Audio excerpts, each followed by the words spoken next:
Hi hello नमस्कार. तर हे पहा मी केलेलं आहे होममेड प्रेमिक्सपासून हा स्पॉन्ज आणि पहिल्यांदाच मी ही रेसिपी ट्राय केलेली आहे आणि अगदी थोडेसे म्हणजे कमीत कमी सामानामध्ये मी हा स्पॉन्ज तयार केलेला आहे. आणि हाफ KGचा हा केक आहे चॉकलेट फ्लेवरचा. आणि ऑफकोर्स चॉकलेट फ्लेवर म्हणतात गनाश वगैरे भरभरून चॉकलेट जाणारच. आणि कस्टमरची तशी डिमांड पण होती की त्यांना खूप सारं चॉकलेट हवं आहे.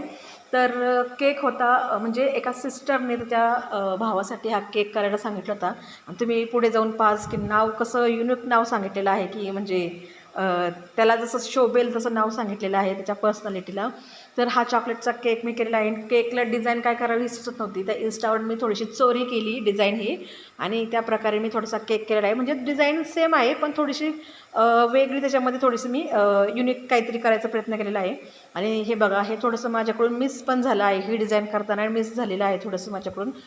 काय होतं गडबडीत काय वेळेस कॅमेरा चालू होतो बंद होतो, व्हिडिओ काय वेळेस रेकॉर्ड होत नाही. तर हे अशा प्रकारे माझी व्हिडिओ जी क्लिप आहे थोडीशी ती रेकॉर्ड झाली नाही. तर हे बघा काय नाव टाकलेलं आहे, भावी सरपंच.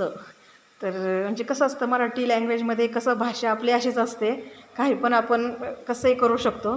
तर ह्या अशा प्रकारे मी नाव वगैरे टाकून घेतलेलं आहे भावी सरपंच. केक एकदम सुंदर असं झालेलं आहे.